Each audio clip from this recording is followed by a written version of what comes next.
Hello, everyone. Welcome, ITS 140.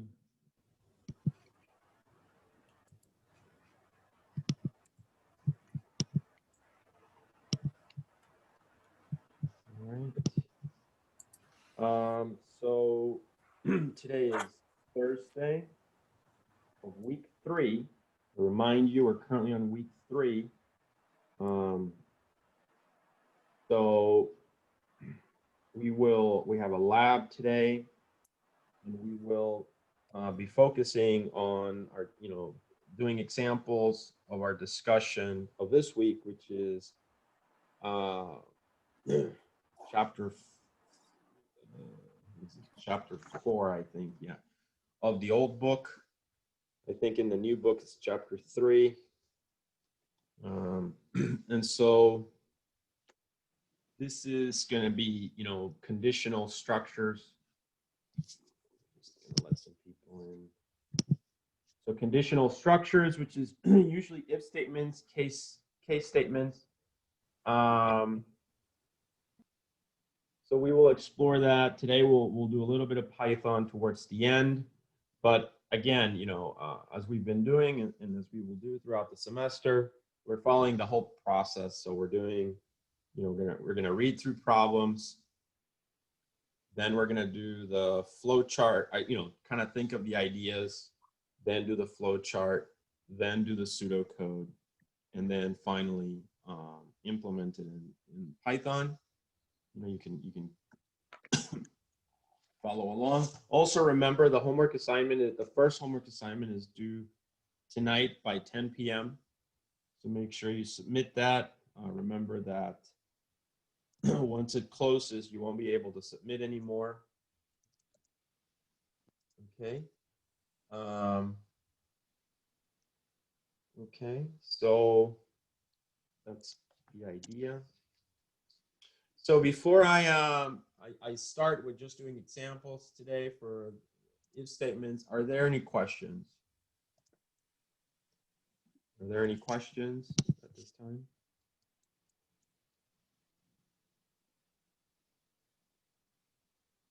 No questions? Are you guys there? Am I talking just to avoid it? We're here. All right. Okay, good. All right, it's good to know. All right, so let's, so if there's no questions, I mean, you can ask me if you have a question on a problem in particular. If not, I'll do the same thing I did. I probably already did it, I think. I'll post the problems for you to complete. I'll just say which ones I want you to work on. And then, as you start submitting your homework assignment, I'll start looking at it. I want to give you feedback on it just to make sure that everyone is doing everything right. Remember, as I did describe, I was told that you guys do have access to Word, Office, the whole Office suite. So in the website, in the course website, that link from Brightspace to my own website, I posted a link on how to get Office. So you can download it and you can use that for your reports and flow charts if you'd like. All right, remember that for the homework, when you write your Python code, you need to show evidence that it ran. So just a screenshot of it, either if you're doing the Jupyter notebook or if you're writing it on a Nano, whatever editor you're using, just make sure you show that it is in fact running. Okay. All right, so it doesn't seem like there's any questions, so I'm just going to go ahead and start with looking at some problems. So remember, so the title of this was Decision Structures and Boolean Logic, right? So remember, that's where we are. Decision structures and Boolean logic.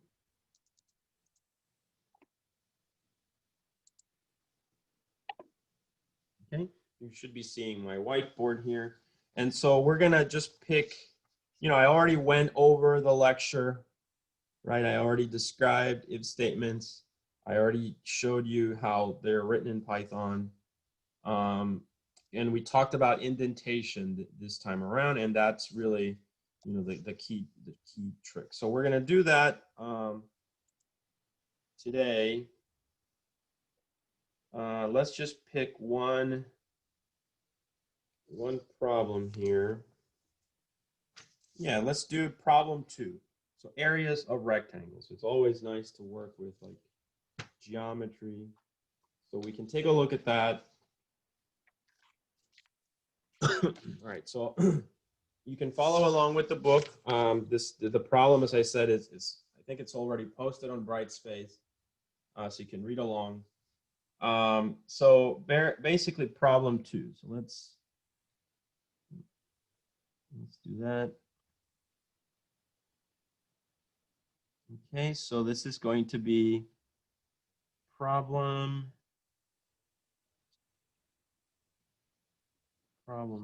2 of the programming exercises. So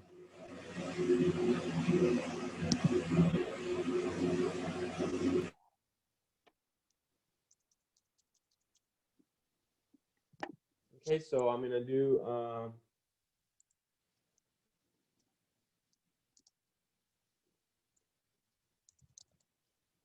yeah, so I'm gonna do programming exercises.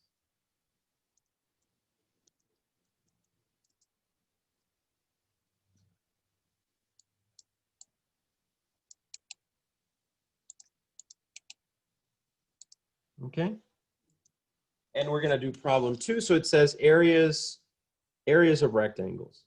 So you guys know how to do the math for that. So the area of a rectangle is the rectangle's length times its width, right? So basically, so remember as you're solving these, you have the flow chart, and then you have the pseudo code, and then you have the here is just think of it as the the basic idea. So the basics of it, call it basics or whatever you want to call it, but just where you're kind of writing down the things that you need to do. You're picturing it in your head, right? So how would I solve this? So the area of a rectangle is the rectangle's length. Okay, and you want to explicitly write it because that's probably a variable times the width. Right? So now you need to design a program that is going to ask, okay, so you already know, okay, I need to have, an input, right? So I need to have some kind of an input as I run this. So you're going to design a program that asks for the length and width of 2 rectangles. So you're going to have, all right, so there's 2 rectangles there. Okay, so that makes you, how many variables do you need? That's why that's relevant. So design a program that asks for the length and width of the 2 rectangles. The program should tell the user which rectangle has the greater area. Oh, okay, so it's even more complex, right? You have, you're going to end up with rectangle 1, and then rectangle 2, and then you're going to have to what? Say which one is greater than. Is this one greater than? Or is it that one? Or are they equal? So you'll have to really think about that. And you're taught when you need to have the area of the rectangle and so on. Okay, so it's kind of a very interesting problem. So the program should tell you the user. The program should tell you should tell the user which rectangle has the greater area, or whether the areas are the same, right? So you can see that those are the basics of the problem, okay? So now we're going to go ahead and start thinking about this, okay? So we can start thinking about the the flow chart first, I guess. Let's start there. Best thing. So let's move on to the whiteboard here to the next page. And let's just think about how we would do this, right? So first of all, you want to have maybe like a start, and there's several ways in which we could do this, of course.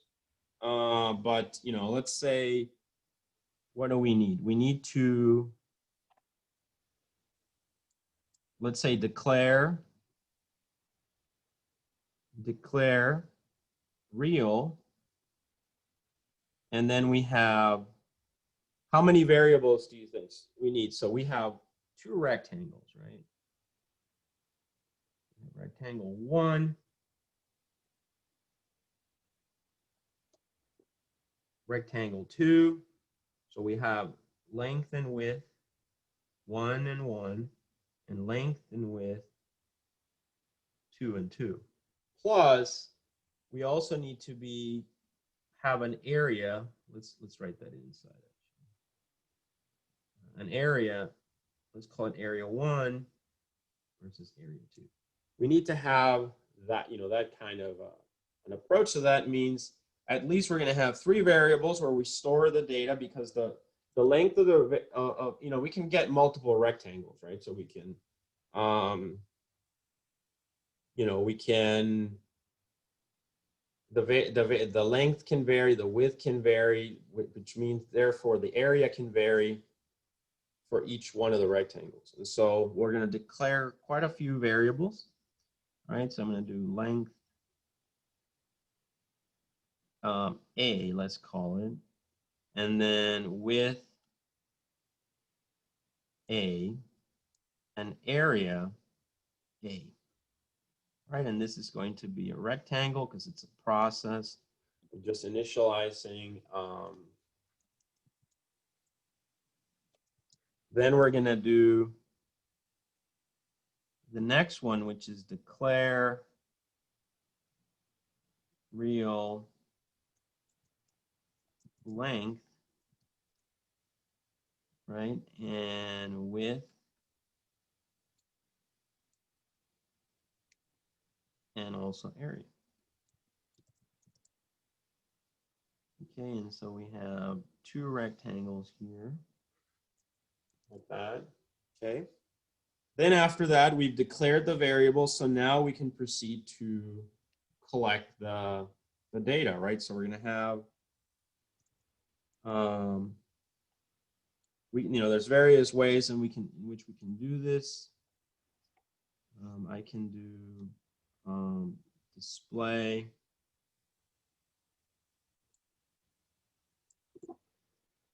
enter the dimensions,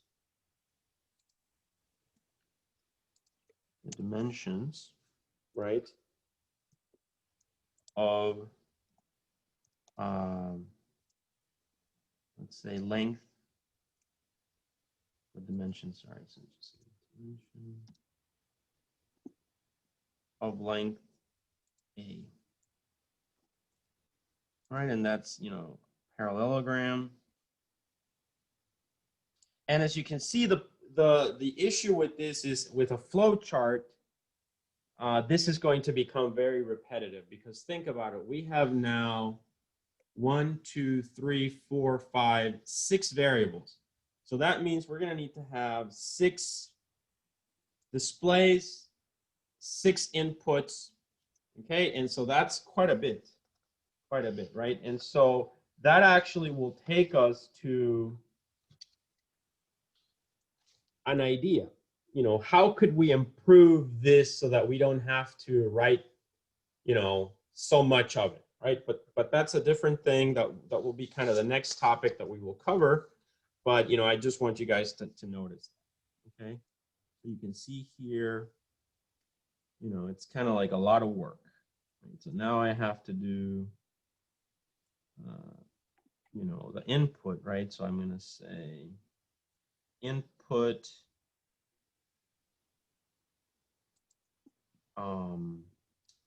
length, and make sure you match it to the variable, so length A.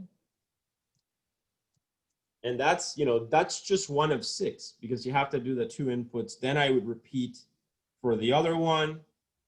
And I'm not going to do all of these. I think you guys get the idea. But you know, I would have to do display. You know, I'm just going to shorten this to enter. This would be width A. And now the area is something that you do not need to enter because that's something that will be calculated. Okay, so we're going to calculate based on the length and the width of you know, because based on these two, we're going to calculate what we're doing, right? So now I'm just going to do dot, dot, dot, and just this implies, you know, do for other 5 variables. Now, you know, later on, we're going to now notice what I just did. I'm just kind of writing do for other 5 variables. Usually when, imagine now if I had a problem where I have 200 variables, right? But they're all kind of different rectangles. I have rectangles. So it's really, you know, let's say 100 rectangles that I'm going to read in. You would have, if we follow this same approach that I'm following here, you would have to write, you know, this 100 times 2.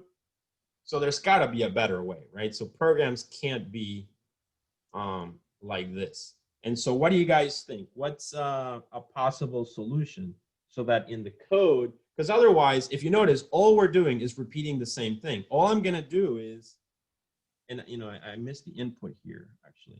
Let me be complete.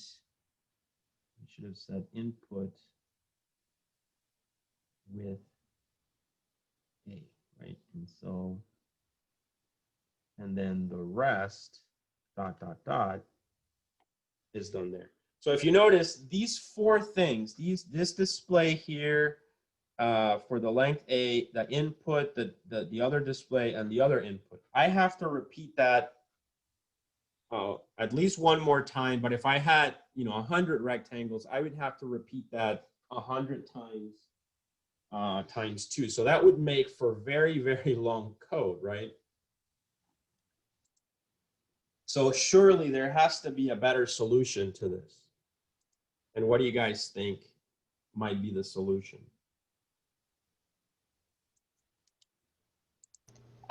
Making a list for the variables. A list of the variables, okay. So reading, okay. Okay, what do you mean by that? Elaborate. How do I? Now the variables, you may vary. So my question is not necessarily that we don't declare the variables. Mike, so let me clarify that. So you may still need to have, let's say 100 variables, right? But my question is, I'm really only referring to this part here, because you know that this translates to a print and an input in Python, right? And so I would have to have, you know, print, display, input, variable, print, display, input, variable, you know, print, you know. So not so much the variables. I know where you were going with the list. I think I get that you were thinking, but you still need to store all 200, right? Whether you're in a list, Yeah. you still need to store it. So I wasn't really talking about that part. I was really talking about the tedious part of just having to, okay, I'm gonna write a line, print variable 1, input variable 1, another one, print variable 2, input, you know, and doing that 100 times, 200 times. Surely there's gotta be a better way, right? So what do you think? So not the variables, just this part, right? Just this part here. So what do you think? I'm reusing the code, right? I'm reusing the parallelograms. I'm gonna see how I even wrote over here. Do for other 5 variables. I'm kind of already implying something, right? So can you say just like repeat step with the other variables? Well, I mean, if we had a computer that had AI in the future, sure. But currently we have to explicitly tell it that somehow. We have to use a construct in programming that allows us to do that. What do you guys think?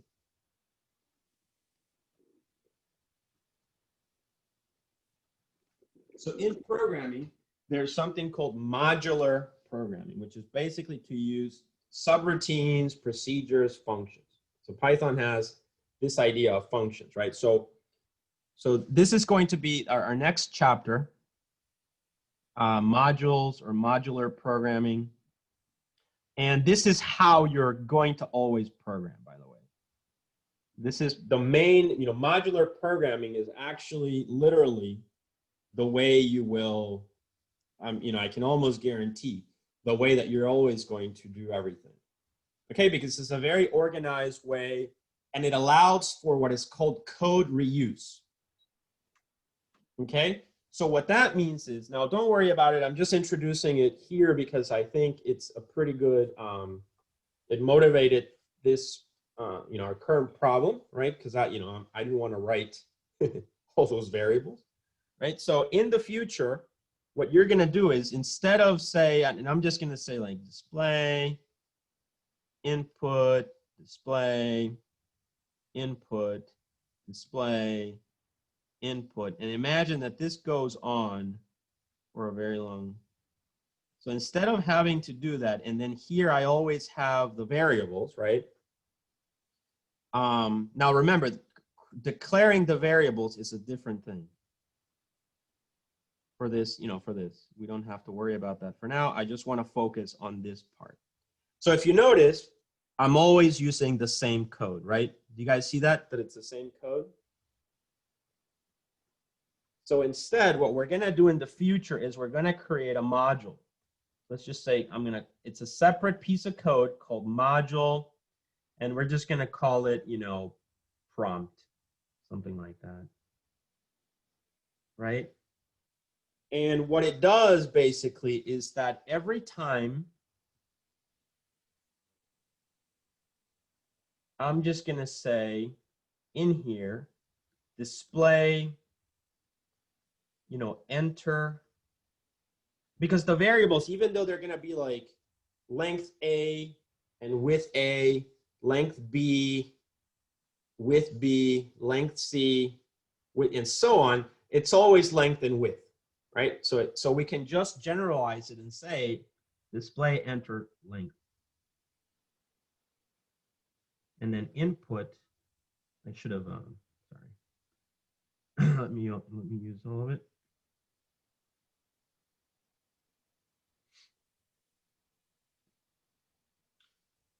Oops. So it's gonna be input length, then display enter width, input width. You see that I'm only generalizing here. And then the last thing is this module. Let's actually call it a function just to be more correct. Right, and so this function then is just going to say, okay, now that I did that, return length and width. Do you guys see that? And so after you do that end function, so now what's so great about this, when we only have 2 rectangles, that's not such a big deal. But if I had 100 rectangles, it's certainly a big deal. And so now instead of always having, imagine for every rectangle, I would have had to do one of these. So this is just for one rectangle, right? All this code here, just for one. And so I would have had a lot of those, and I didn't want to have that, right? And so what I do now instead is that instead of writing all of this, I'm just going to do what? Length A with A equal prompt. Do you guys see that? Does this make sense? Yeah, it does. I was overthinking it way too much. Yeah, I wasn't very clear on the variables. I should have said that I didn't mean the variables. I just meant the tedious task of having to write, you know, those 4 lines, however many rectangles we have to read. And so what happens is in programming, you will do this a lot. So this will become second nature to you, that every time you see this prompt, the program will look for the definition of that. And there it is. You're going to have to define it somewhere. And then you can just generalize it. These length and width are actually just local variables in this function. Python, so you've probably seen like global variables, maybe if you've had another programming class. Python and global variables is honestly a confusing thing. And the reason why it's confusing is that in general, you should try, I want to be careful, but you should try not to use global variables. You should avoid that, I guess, as much as you possibly can. And if you ever need global variables, then you need to use object-oriented programming. That's kind of, now I'm not saying that's always possible. I mean, sometimes it's challenging. And so, but really that's kind of there's a gray area somewhere in between that. But really, if you need to use global variables, then the program is complicated enough that it should probably be object-oriented, which is, don't worry, it's a topic that we will look at the end of the semester, towards the end of the semester.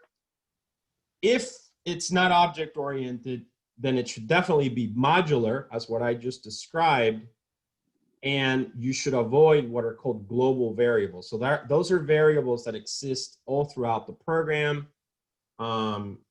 Instead, you should have mainly local variables. So what that means is that these variables here, length and width, are local. And if you notice, all you're doing is you're returning them from prompt into the actual variables that you have in your outside scope. So this is, in Python, this is called scope. And in most programming languages, it's the scope of the variable, which means where does it exist? In theory, once a function ends, it should be destroyed along with its variables for efficiency. Does that make sense, guys? Yeah. So in the flow chart, Yes, sir. you will put length A and width A equal prompt.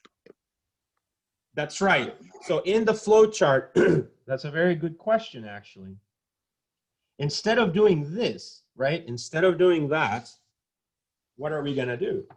So that's an excellent, excellent question. How do we write? Because you can see, imagine now, I could, you know, let's say I gave you guys an exam, right? And I want to be, you know, I didn't have my coffee when I wrote that exam. And so I was kind of give you this problem. Write me the flow chart for a program that calculates the areas of 200 triangles, right? Imagine if you have to, you know, you don't even have enough room in your exam, right, to write all of this. But probably what I mean by that is that you should not write it like this, right? And instead, you need to define some kind of a function, right? So that's a very excellent question. I appreciate it. So function. So now we need to look at how do we do that. So what you do is quite simple. We're going to learn 2 new symbols. One that looks like this, right? And that is a call symbol. So it basically implies, you know, what did I call my function? Prompt. Okay, so then call prompt. You see that? So now in the flow chart, all you have to write is this, call prompt. And so you can imply, you know, in various ways what values this will have. So for instance, you can say, you know, length A, comma, length B, just to kind of tie it down to the variables that you would use. And so that kind of works out really well. So now, so that was, you know, all you have to do, all that remains is prompt, which we define here as our code, right? Also needs a little flowchart. And so what we can do is prompt. See that? And it can be a separate, you know, unconnected flowchart. So now you can have a flowchart that's made up of a few flowcharts, right? A few, they're not connected, but because you're calling it here, you're kind of linking it. So here I would say, you know, prompt, and then I will do, now I have to do all of these steps, right? I have to do them in there, but I only have to do that once instead of repeating it for every rectangle that I have available.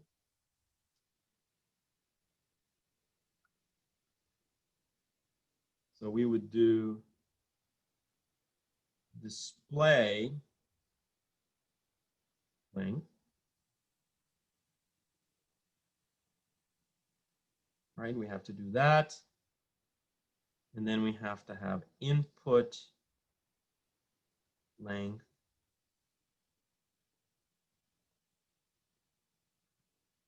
right? And then we have to have display width, you know, the generic variables, which as I said are only local variables to this function, and then input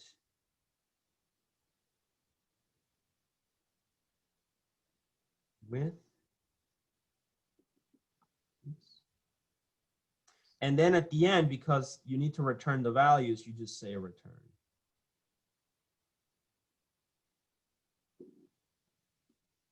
And you can specify in the prompt, so it's a little bit more obvious. Let me make that a little bit bigger. So in the prompt, you can say, I'm just going to make this bigger. You can say, you know, real if you'd like, length, and then real. So that way it's kind of imply what you're returning. So that previous statement, you know, this return, that just implies you're going to send those after processing, you're going to send them back.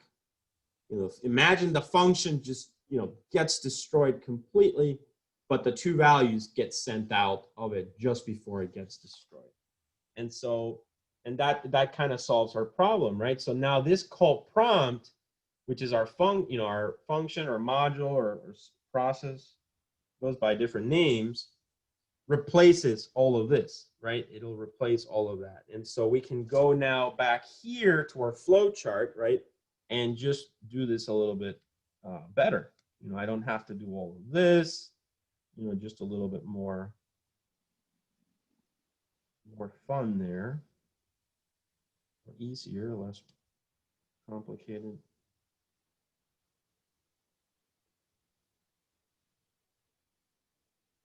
Right, so notice how much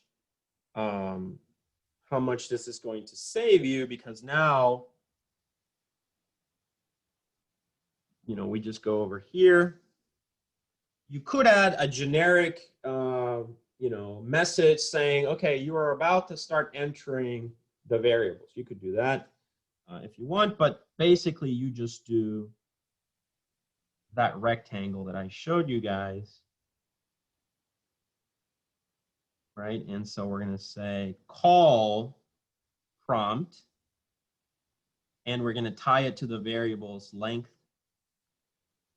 A and width A. Do you guys see that? And I go over here, and what do you think I have to do for B? What would you recommend?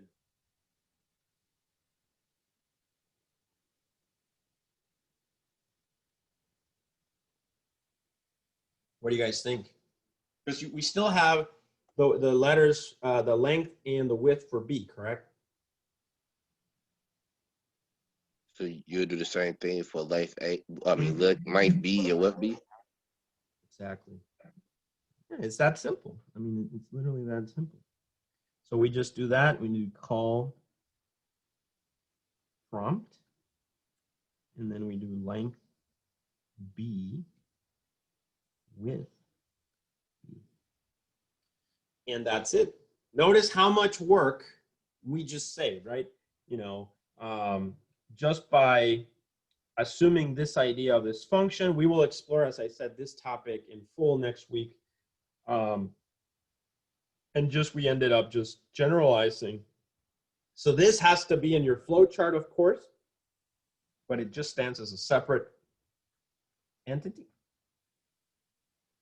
And then now we've got our variables, right? We've got our variables. We call that prompt function. And so what remains is, and now what remains is what? We're going to, In the area. that's right, we're going to calculate the area. Very good.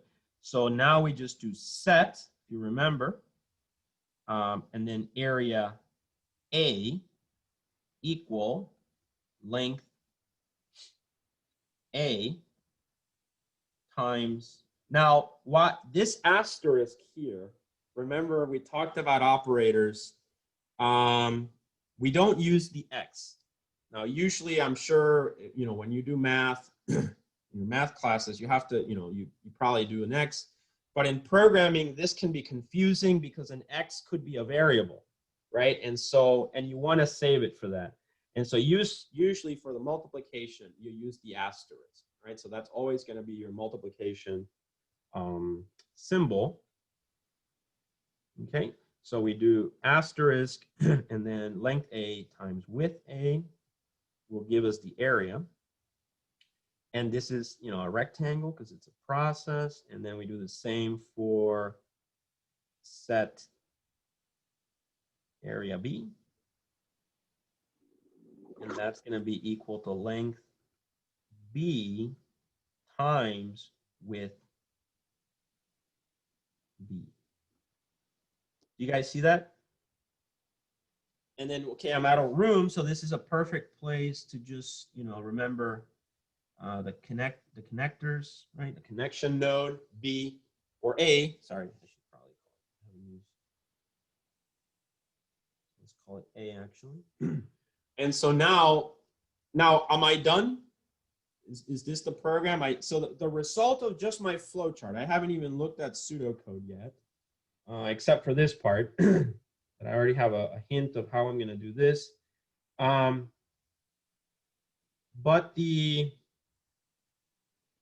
based on the problem, am I done? No. No, right? What do I need to do? What part is left?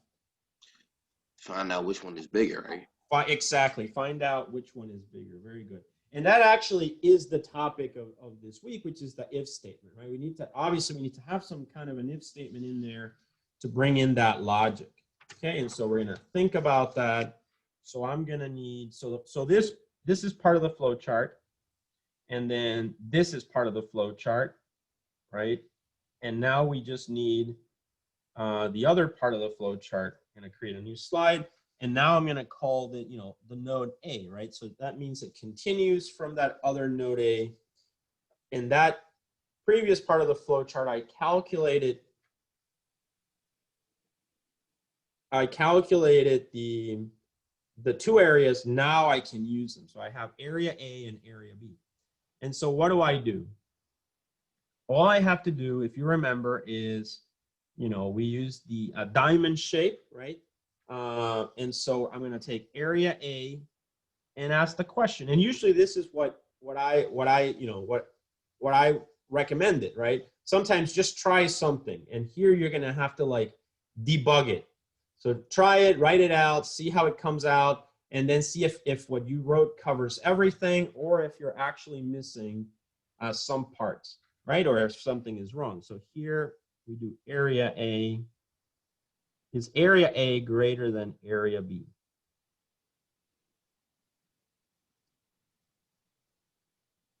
So it says area A greater than area B. All right, and you do something like that. Try to draw a better better than me. All right, and then we have here, so let's say if true, you know, we're going to do something. If false, we're going to do something else, right? So that's, you know, the general idea. So if area, and again, usually what I would recommend and try to do is just assign some values, right? So this was in, let's say, rectangles in inches or feet, so square feet, square inches. All right, and so we're going to say that this is, you know, just to make it very clear, this one's 200, this one's 100. So obviously, the area of A is bigger than the area of B, right? So we're going to say if area of A, 200, is greater than area of B, 100, okay, that's true. So in that direction, then, we're pretty much done. And we can just say display, you know, rectangle A has greater area.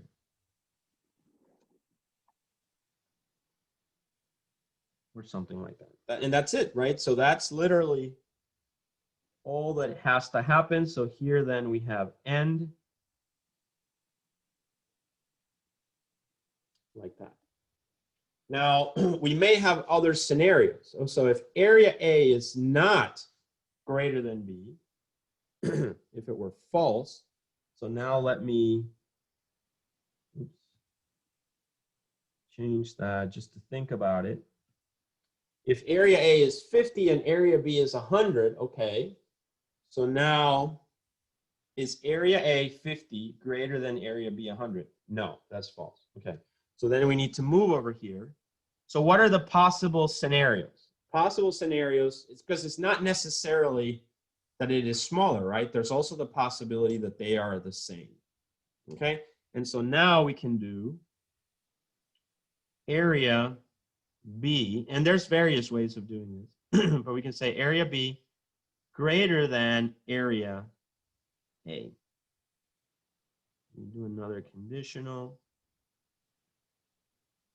All right, and so now we're saying, is area B 100 greater than area A? Yes, all right, it's true. So if it's true, we go in one direction, true. And now we can say display rectangle. Oops. Display rectangle B is or has greater area. All right, and so you can see that there. We have our we have our result. Okay, and again, we are done. So just to make the flow chart kind of nice, like that. However, if area B and area A, if area B is not greater than area A, and that could be the situation where we go back to this when they're the same. So if we look at that from the very beginning, we go back to here, right? And we're going to say, is area A 100 greater than area B 100? False. Okay. So we're going to go in this direction. Then we look at, okay, well then is area B 100 greater than area A 100? False. Then the only possible situation for that is that they're the same. So here we're going to say display both rectangles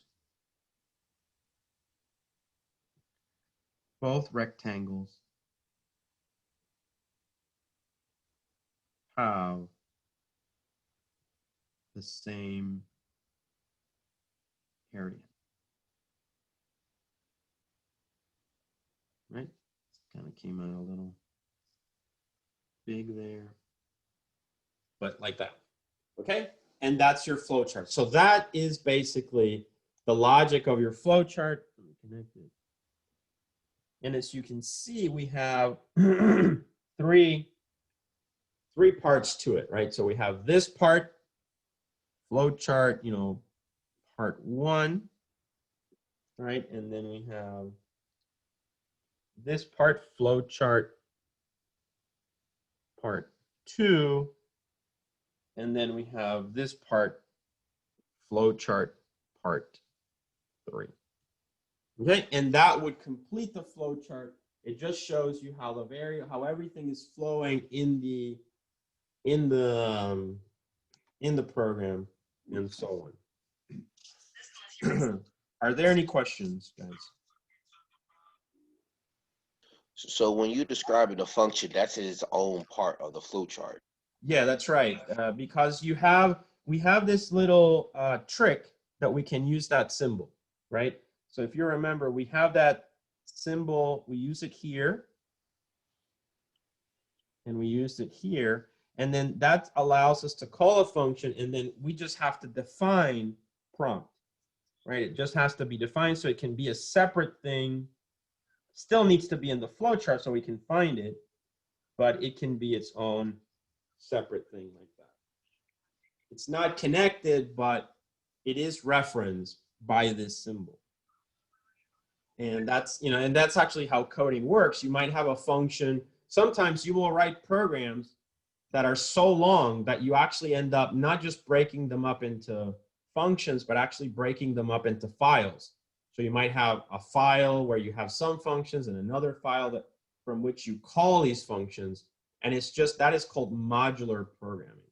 And it just makes your code a lot easier because you know, okay, all the functions in file 3 are correct. I've already checked them. I've been using them for years. And you can worry less about things. Make sense?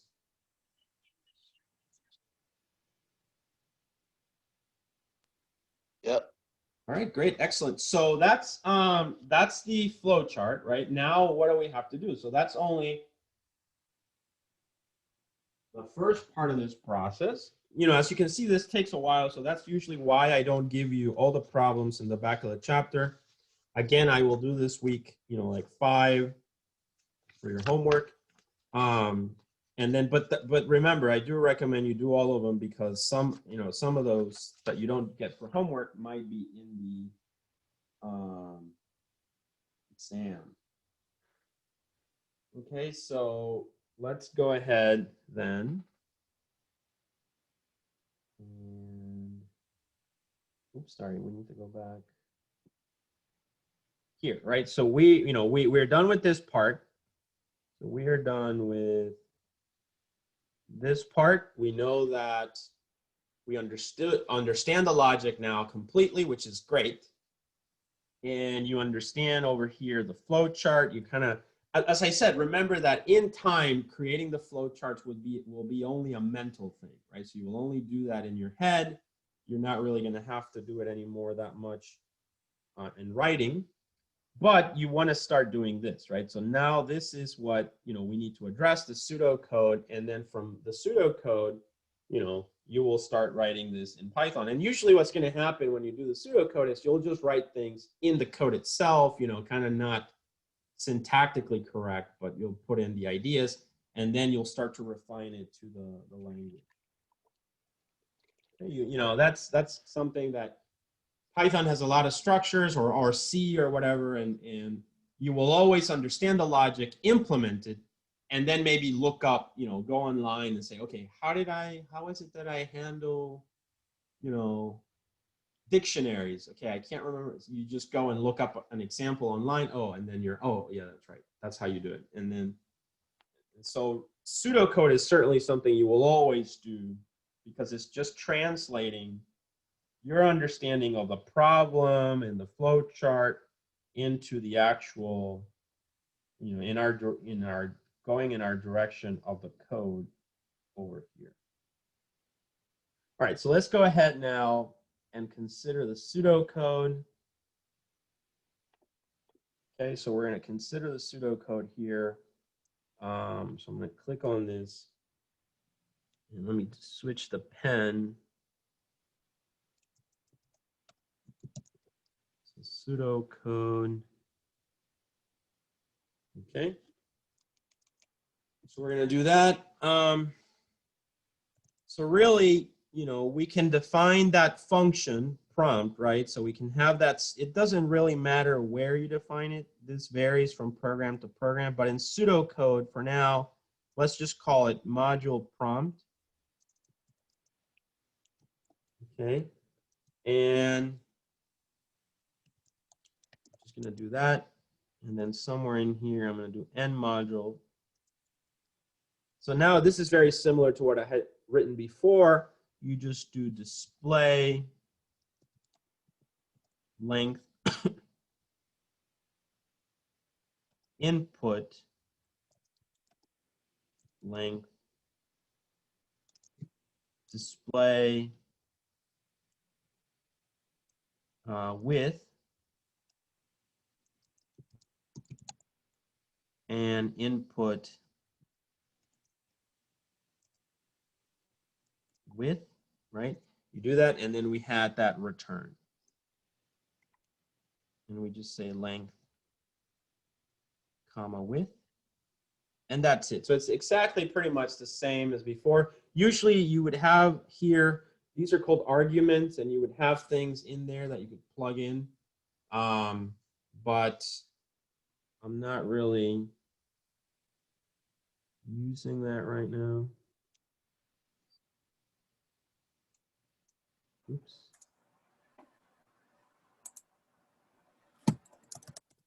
So you have that, right? Basically like that. And that's your pseudocode for that function.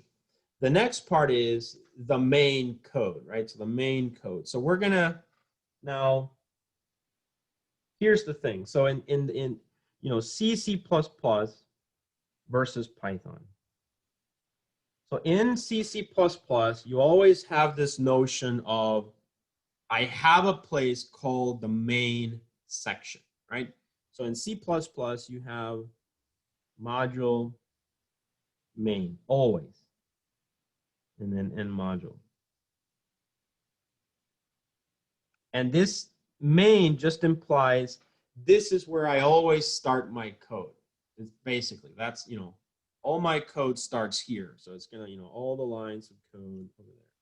In Python, you don't have to do that. You don't, some people do it just as a, they wanna do it. They're used to that, they need to have that, but you don't have to do that in Python. In Python, really, imagine if this is, you know, what you're seeing here is the code. You just, you know, you write a line of code there, then that gets executed. Then you write whatever comments, things like that. Another line of code, it gets executed. So it's pretty much very sequential. Things are interpreted, you know, in sequence from beginning to end. Okay, unless you have a function. If it encounters a function call, and this goes back to the definition here, okay, then it's going to do that one. But then once it finishes, guess what? It's going to do the next one. All right, so you really don't have to have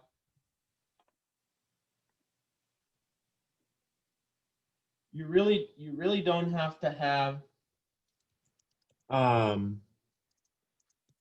this idea of the main.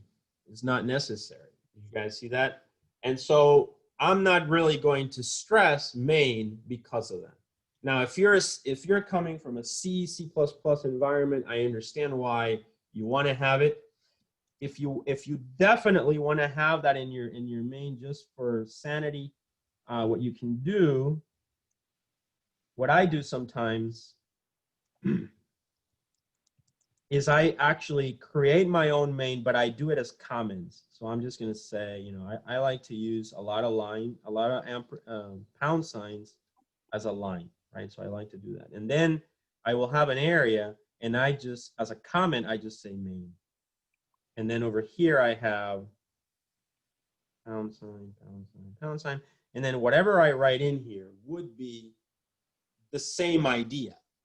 It's where the code starts, and it just gives your code more readability and structure. Is it necessary? Not at all. However, does it, you know, is it bad coding not to do it? Not necessarily. Does your code read like reading spaghetti? Sure. So you don't, you kind of want to, you definitely want your code to be readable, modular. I mean, I'm very like, I like things all align, and I spend my time to make the code look nice, but it's just aesthetically, you want that. It just makes it easier to spot things versus just a mess, okay? And so just be aware of that. So anyway, I'm not gonna use it much, but I do say this because I'm pretty sure if you're reading along in the book or in the slides, you're gonna see it, and that's where that comes from. Are there any questions about what I just said?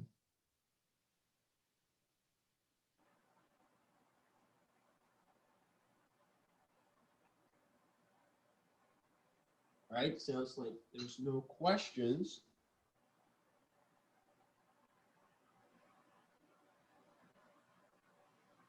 So let's go ahead and continue. All right, so let's go ahead and continue.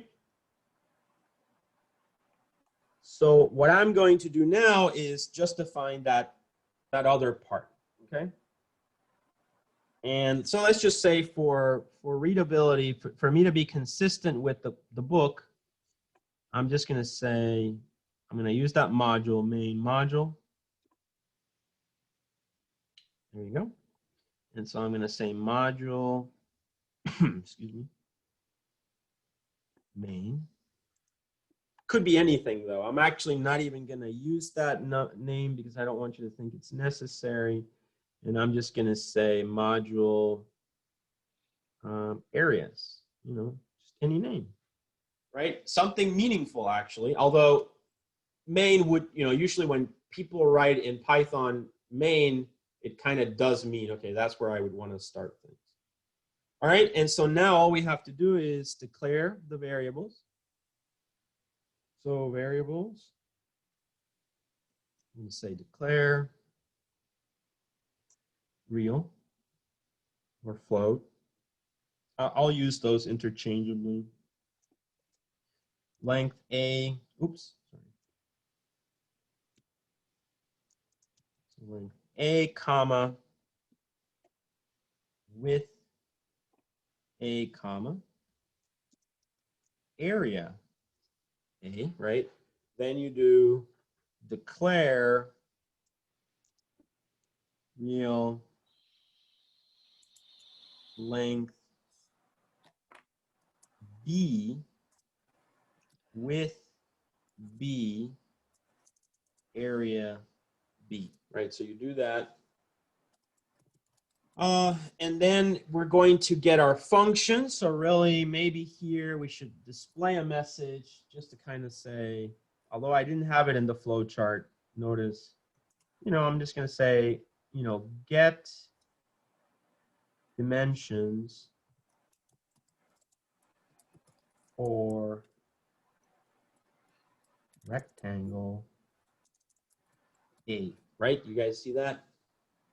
And once I've done this, then I can call my function or my module. So I'm just going to say call prompt.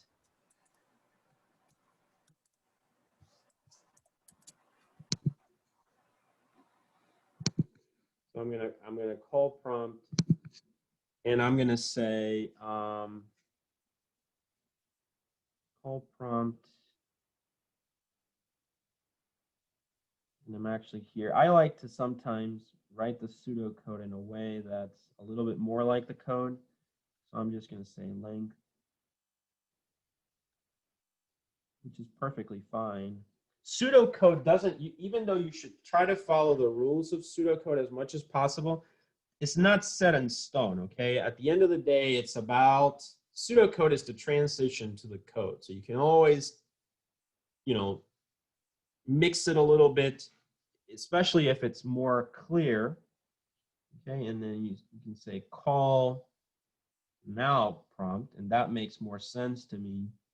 All right, and then, you know, I can repeat the same thing over here, you know, declare.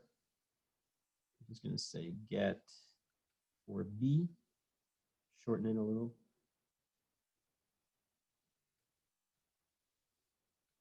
All right, and then I'm going to say, you know, the same thing, length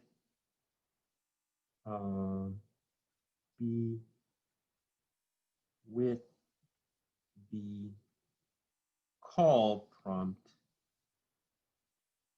like that. All right, and so I have, you know, I have that there. Now I'm running out of room, so probably I should continue in another slide. So I'm going to just ... right? And now I'm going to say set area A is equal to length A asterisk width A, and then set area B length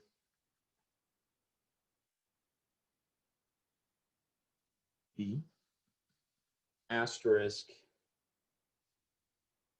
with B. All right, so we can do that there.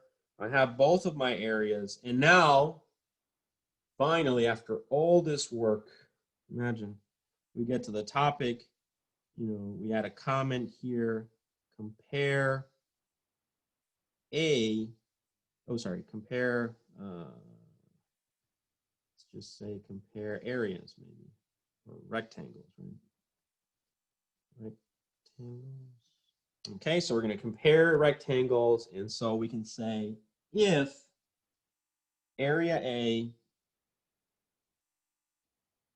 greater than area B, then, and then we just follow that, you know, that basic flow chart, right? So we're just going to follow this logic. We already have that pretty clear there. And so I'm going to say display rectangle A is greater, or else, right? And now remember that in the previous one, we have that one, but then we have another point, another if statement position, right? So we have two, and so we need to kind of address that. And so in the code, we're going to have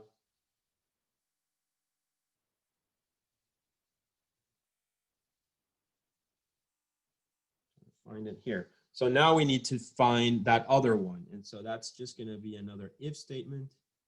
That actually works out. I'm going to do it in a different color. So area B is greater than area A, right? So area B is greater than area B is greater than area A, because I still need to figure out if they're equal, right? So I add another if statement.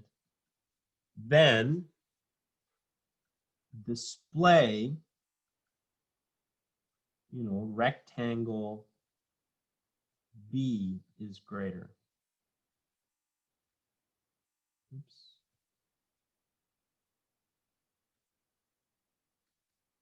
Okay, and so, however, we still have one final possibility, one last else, that they wasn't greater, it wasn't less than, and so that's the case where they were equal. So in that case, we just say display both rectangles are the same. Just like that. And now we can do and if. Make sure you always close, right? And then this one is also end if. So that's the end if for the previous if statement, and the other one is the end if for the other one.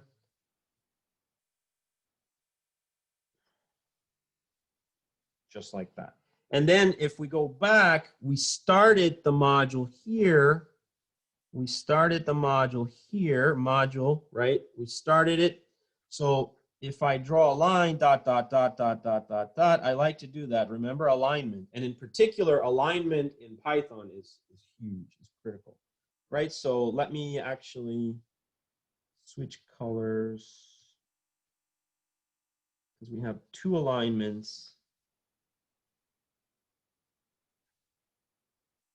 Dot, dot, dot, right? We have green and blue. And so if I go over here, this is the green, dot, dot, dot, aligned there perfectly, you know, not one character more or less, but also for the previous one, which is light blue,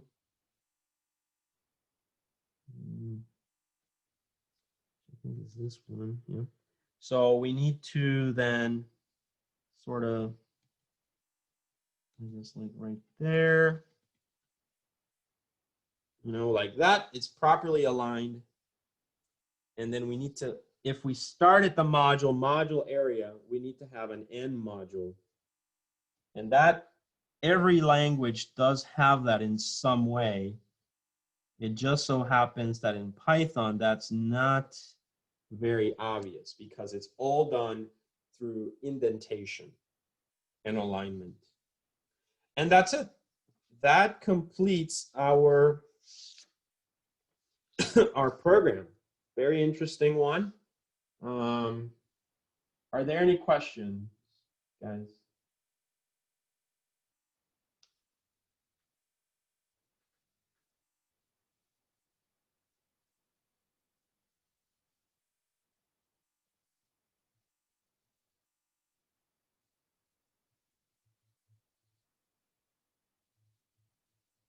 Guys, are you guys still there? Did you fall asleep? I'm awake. You're awake.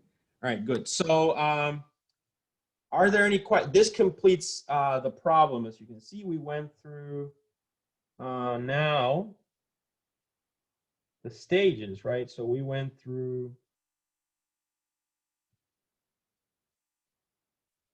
you know, now we've completed this part. No longer, oops, no longer a question mark. But, so now is this one, right? Now we're gonna write the code to implement this. So before I move on to the code, are there any questions about this, guys? All right, so it seems like it's pretty clear, probably very easy, so that's good. Let's go ahead then and start the Jupyter Notebook and just do it there. As I said, you know, however you want to do it is fine. So I'm starting the program, and then you guys can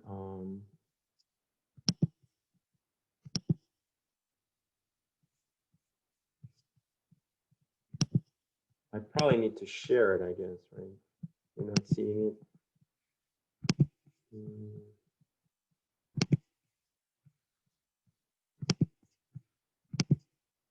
All right, so are you seeing the Jupyter Notebook now? Yeah? Yes. Yep. Great. All right, so let's go ahead and let's just start a new Python 3. All right, and here we have our nice little notebook. Let's save it as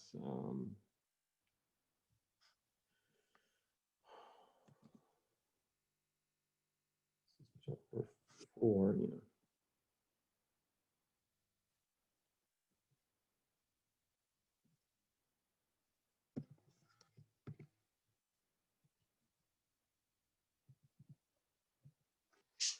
Okay. So I save the file, and now we can just, write it out. So, how do we write this in Python, right? So usually, here's another thing. Here's another suggestion. Because you're writing code, right? Because you're writing code, what I like to do when I write code is let's say this thing has 30 lines of code. I haven't counted them, but it seems like it's 30, 40. I'm not going to start writing the code and then try to write the whole of it, right? And then run it. I don't do that. Instead, what I usually try to do is I write a little bit. I write a few lines, run it, see what I get, run a few other ones, see what I get, and so on, right? So here I'm doing length A, these are the variables, length B, width, it should be width. Try to keep it consistent. So width A, area A. Now remember that you don't necessarily have to declare data types. However, you can initialize them, and usually that's the trick to getting your values in there.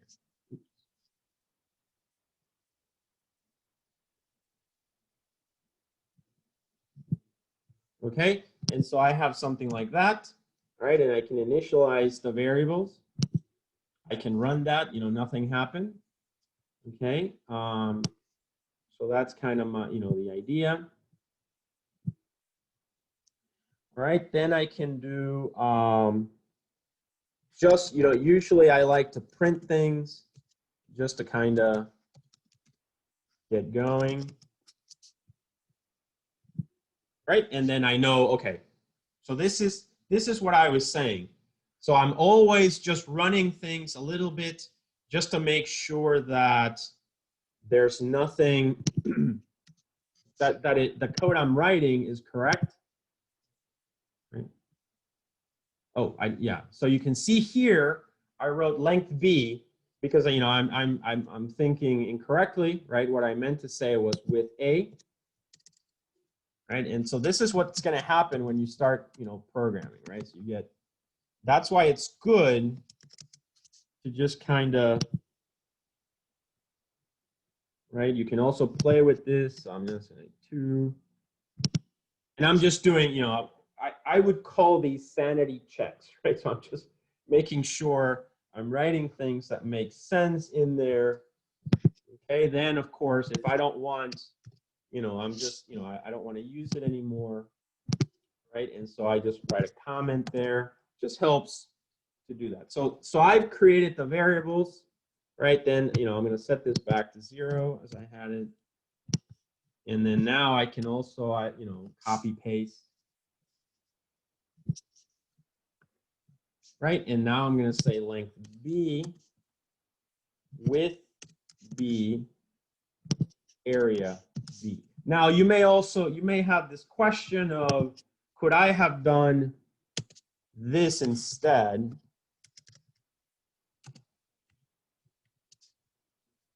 And just remove that from there, and remove this one from there.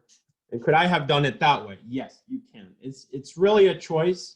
I'm not, I let you guys try whichever one you prefer.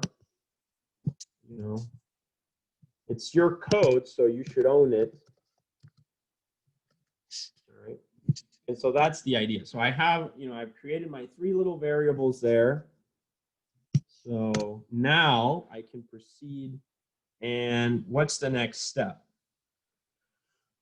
So we need to read in the information. Okay, so now I'm going to do another thing. I'm going to say another check. And I'm just going to create a temp variable. And I'm going to call prompt. Actually, my prompt, I'm going to call it. It's a different name. And then now over here, notice that module idea Now, here's something new in Python. Whenever you define like a function or a module, you're using the word def. So, DEF, which stands for definition. And then I'm going to say my prompt, right? And notice here, very important, I'm going to add colon. Okay, that's important in these structures. Then I'm going to hit enter. Somebody asked a question.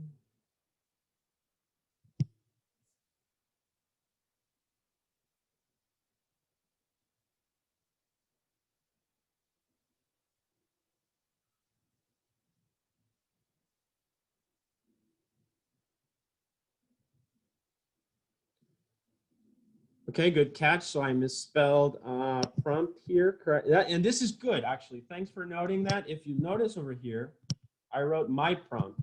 And then over here, I wrote my prompt. And as you, if I do this, these things won't work, right? Because they won't have, Python is case sensitive, so it's not going to work. And so very good catch. That would have been an error, right? So these are the common errors that you do. Now notice here, I'm going to hit enter and it's already indented for me.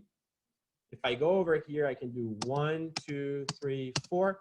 I'm just explicitly making sure it's 4 spaces. I just have a tendency to do that. And then now I'm not even going to complete the whole thing. I'm just doing something like this. Print hello, just kind of to make sure that the function is complete. It is indented there correctly, so that means it should be good. And then over here, I'm going to say print temp. And this just would allow me to check the pipeline, and you can see that there, right? So it allows me to check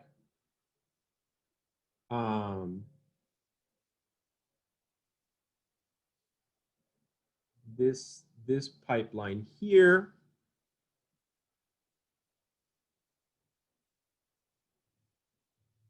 Okay, so now let's go ahead and I have my function. So now we can try to read in the value. So now that we have this, we can change this to display.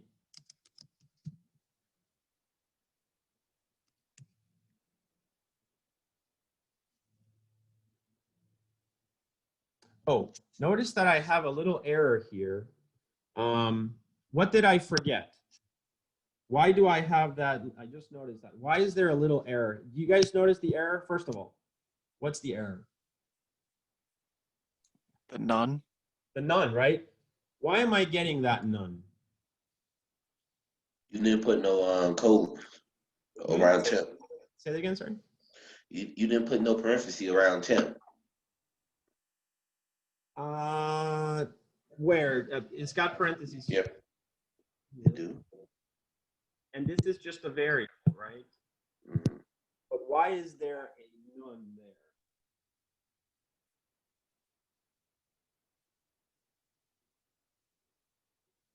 What do you guys think? Did you no indent the 4 spaces?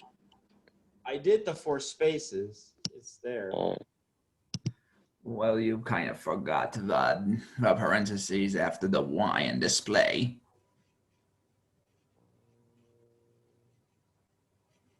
I forgot. A Oh, quotations. that's a good one. That's a good one. But I think that was there before. Yeah. Any other ideas? It's difficult to see, but I'm missing something. The error is the fact that when the very bottom of your code to print temporary, Yes. since the my prompt doesn't actually hold or calculate any values, it doesn't return anything. So that's why it displays right. none. It doesn't return anything, so temp is none. Very good catch, right? So what do I need to fix that? Return. Do you see that? And if I did now return world, and probably space in front of it, right? My prompt will return something to temp, hopefully, right? So if I run that, now the And because the print statement actually has a new line character, you know, I didn't need the space, but this is not the way to do this, but it shows at least that now there's no error.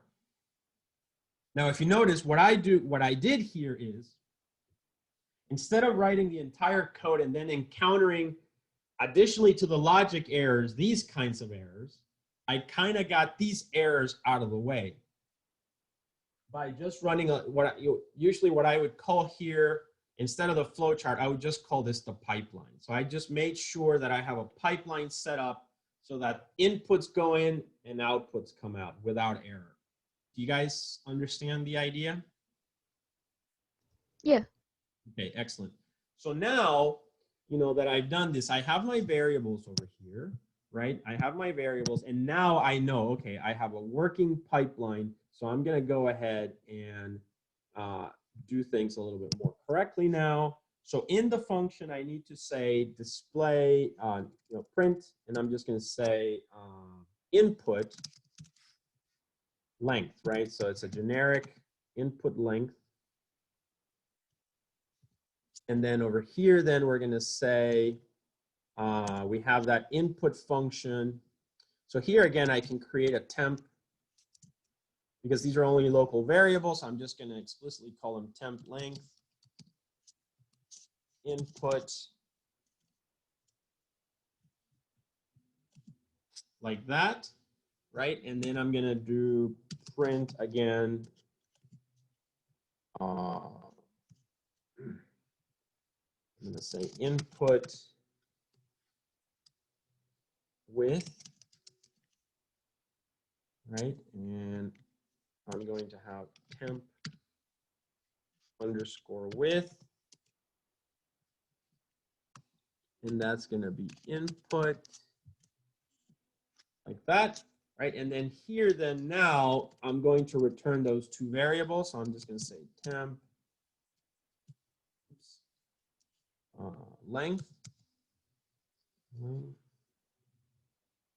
comma, temp width. So that's something that you can do in Python. You can actually return multiple values, just like you're doing in the pseudo code. So then the trick is now we need to take length A and width A, make sure they are correctly aligned. I can just copy them and do that. And so now I have my prompt working. Now notice the code starts to get a little bit, crowded maybe. I usually like to do this. You don't have to do it, but I like to add these lines just to kind of make things more obvious. Okay, so that, now I've separated my function there. I want it to be cleaner now, so I'm gonna get rid of that. Right, and I have my prompt here, and then now I'm just going to print out length A. And again, just to make sure that everything is working fine, length A with A. Remember that because these are variables, they don't need to go in double quotes, right? And so that's, we're gonna do that. Save this code. If I run it, it's saying input length. So I want to think of this. I'm gonna do 2 times 4, so 2 input width 4, and there you go. So I entered 2, 4, and then it printed out 2, 4. Does this make sense, guys? Are there any questions so far? So for now, every time you put length A and width A, it's just going to go right to your prompt, and then put you enter. That's right. So here I did length A, width A, and I used my prompt for that first set just to kind of. As I said, I always like to try. I write a little code, run it, then I write a little bit more code, try it, instead of writing out the whole thing. But yes, so far I've only gotten the lengths and the widths for the A rectangle. So now I really, I don't need these print statements right now. I mean, I just do that for debugging purposes. And now I can just copy this, right? And now I'm going to change these to be B, right, like that. And so I'm just using my modular approach. You're going to see in the book, it talks about modules and subroutines and things like that. I just like to think about functions. Honestly, this is the main thing that you will always use. Not all functions need to return, is not required. But it's just better to just think of one, really. So now we have our length A with A and our length B with B. We just have to read in those values. And so I'm going to assume that that works because it seems like it would work. And so now all I have to do is recalculate, perform the calculation, right? So I have to take area A, and that's just going to be length A times length B. Okay. Now remember that input may actually read something as a string, right? So let's remember that. Oh, it should be A, right? No, I keep doing that. Sorry, it's length A with.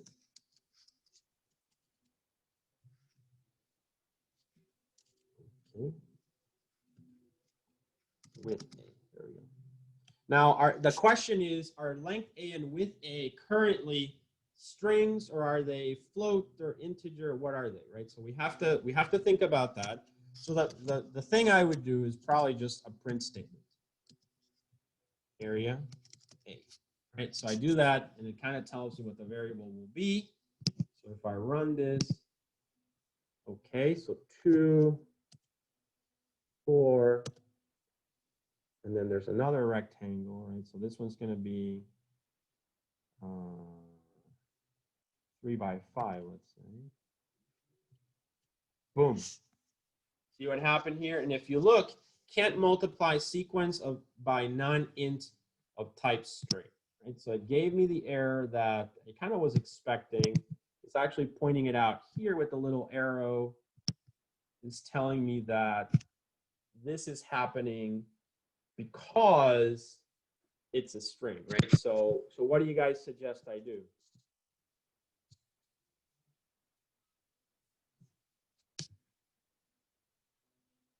What do you guys think?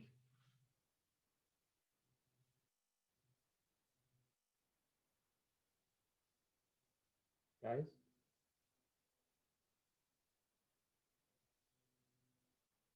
Would you have to float the input? Right, exactly, right? So we wanna do that. We want to convert that input from string to another data type. So we want to convert it, to float, to a real number.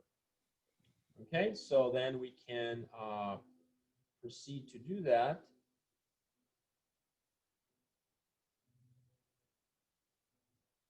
All right, so let's try that. Now, where should I do it? Where do you think? My prompt? Very good. You do, just do it in the function, right? That's probably the best place. You can do it here, for instance, float.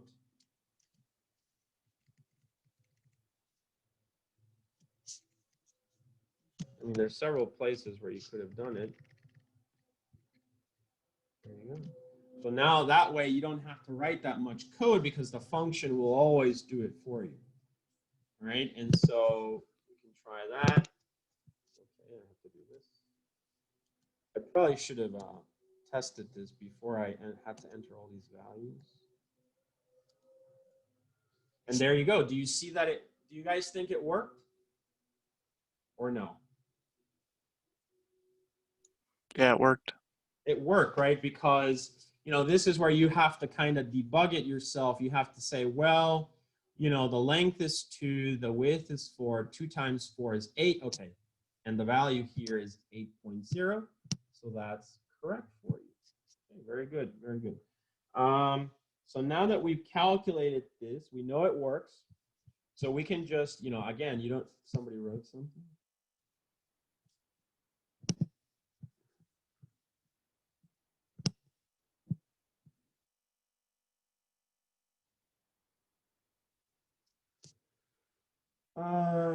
Can you add the area into the module?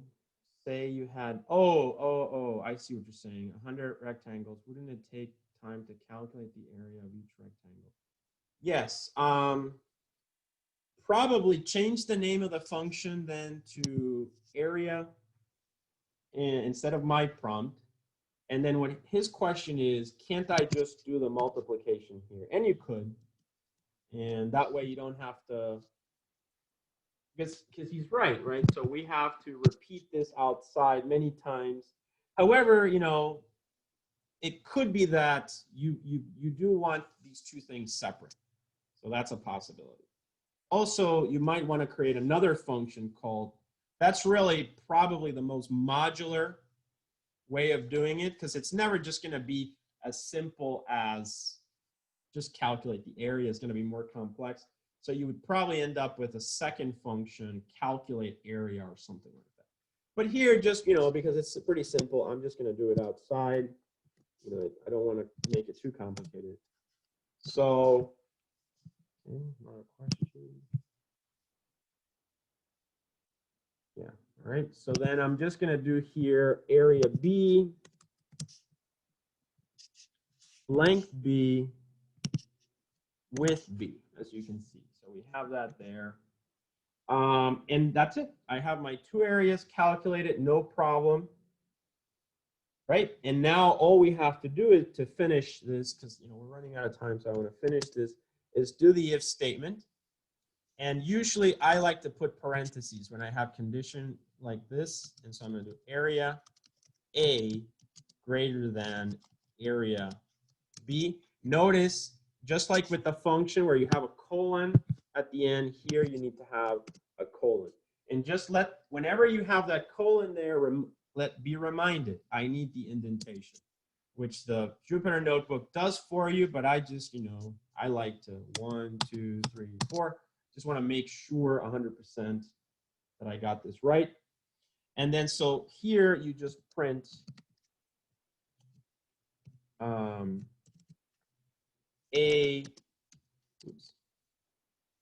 is greater than B.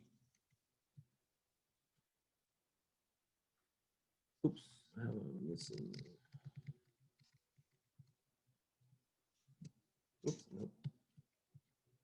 All right, now I don't have anything else, so that's the end of that segment. So that just means get rid of indentation. So I go back to the original alignment, remember? And now I can do else here. However, because it's an else if, you can do elif. And notice here, colon, okay? So elif just means there's another possibility, right? Like that. And so I'm going to say this time around, area B. So area B greater than area A, colon. Okay?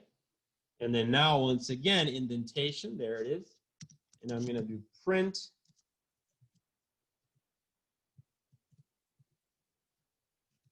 B is greater than A. You guys see that?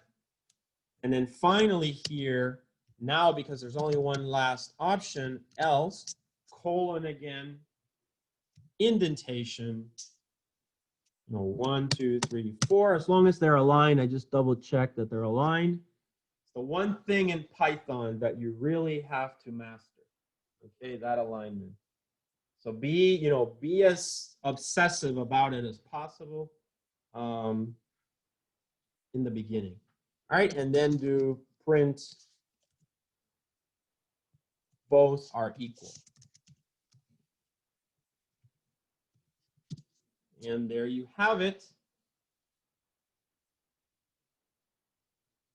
If you feel that you want to have like indication that it ended, just for sanity again, you can do something like this. That just kind of aesthetically gives you a sense of being complete. So now that we have this, we can go ahead, try it out. So I'm going to make rectangle B will be bigger. So 2, 4, 3, 5. So B should be bigger. Or B is greater. There we go. B is greater than A. Now I'm going to repeat it.